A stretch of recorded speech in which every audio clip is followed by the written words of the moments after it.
Hello and welcome to Miss Hannah Loves Grammar. In this video we'll be concentrating on the poem Winter Swans by Owen. So Owen uses Wales as the muse for much of his poetic work, much like Heaney uses Ireland and Wordsworth has used the Lake District. This specific poem comes from a collection of poems called Skirrid Hill, and Skirrid in Welsh translates simply as separation. The critic Sarah Crown describes the whole collection as embodying a fractured emotional landscape. But specifically when we look at the title Winter Swans, it's made clear to us that this is a connection between nature and the speaker. If nothing else, winter has pathetic fallacy connotations of cold and the impact that has on nature as quite a bleak time of year. Additionally, swans are associated with grace, but also this sacred link that they had to Venus, the goddess of love in Roman mythology. This poem concentrates on the tenuous struggle that it is to remain in romantic love as a couple seek to overcome a challenge together. The clouds had given their all. 2 days of rain and then a break in which we walked, the waterlogged earth gulping for breath at our feet as we skirted the lake, silent and apart, until the swans came and stopped us with a show of tipping in unison, as if rolling weights down their bodies to their heads. They halved themselves in the dark water, icebergs of white feather, paused before returning again like boats righting in rough weather. They mate for life, you said as they left, porcelains over the stilling water. I didn't reply, but as we moved on through the afternoon light, slow stepping in the lake's shingle and sand, I noticed our hands that had, somehow, swum the distance between us and folded one over the other like a pair of wings settling after flight. The opening line, "The clouds had given their all," really presents through pathetic fallacy that our two characters have battled relentlessly. Much like the rain that's been pouring down, they've given it their all.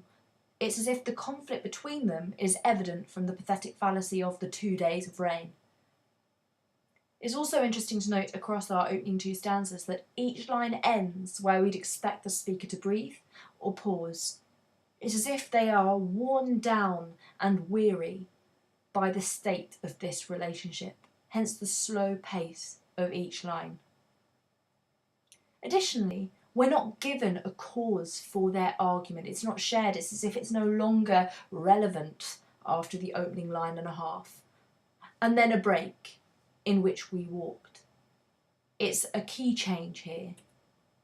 But as we move into stanza 2, through the enjambment that follows, has the speaker been drowning in their sorrow? We get this image of the waterlogged earth that's gulping for breath. And it implies that somehow this couple are stuck in the mud somehow, but they're still seeking to keep their love alive, much like this waterlogged earth that's gulping for breath and is still trying to exist. Their love is doing the same thing. As if that wasn't clear enough, the colour scheme that we get in these opening stanzas is dismal and dark. We've got this washed out palette of grey clouds and white, this grey and brown of the mud maybe. It mirrors the emotions of this couple and frankly how forlorn and sad they seem. The swans offer in stanzas 3 onwards a sign of how this couple can remain together in their relationship. It's the solidarity of that image in stanza 3. It's the show of tipping in unison. The actions that we see of the swans, especially in stanzas 3 and 4, are done in synchrony at the same time. And every challenge they face, as they're rolling weights down from their bodies to their heads, as they halve themselves in the dark water, well, they survive each challenge. And it's almost as if they do that with such elegance, it teaches this couple how they could be.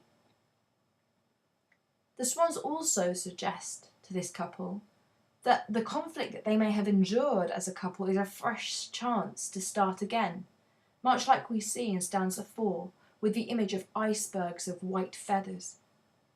Because these swans go into the dark water, but they don't become dirty themselves.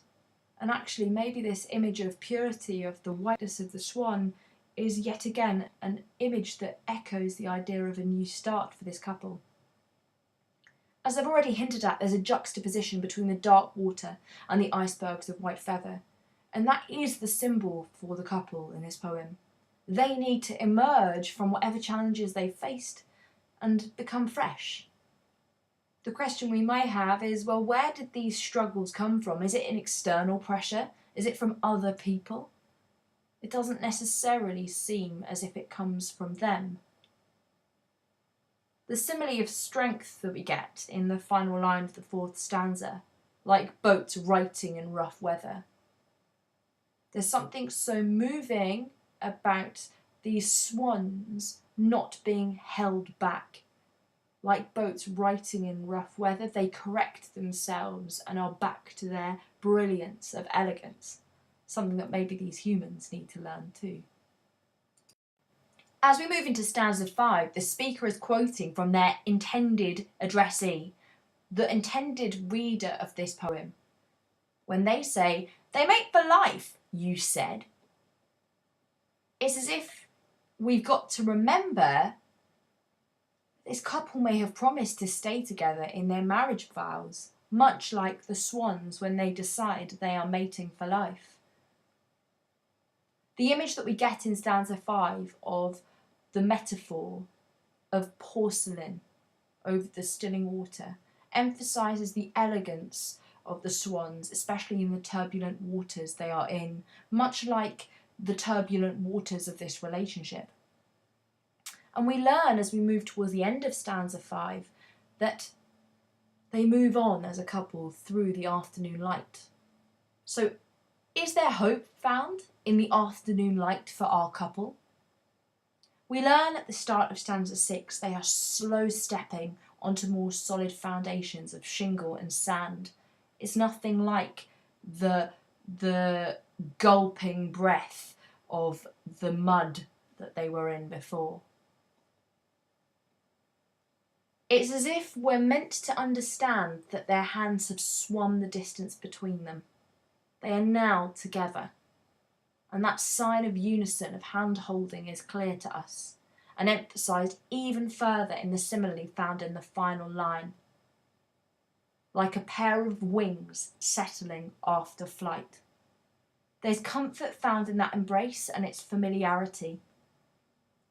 I think the absolute triumph of Shears in this poem is his ability as a poet to concentrate on the struggle of how hard it is to keep alive a relationship, especially when we are able to understand that true love requires us to resolve our differences and move on together in unison. Why not subscribe to Miss Hannah Loves Grammar for all things English, literary and grammatical?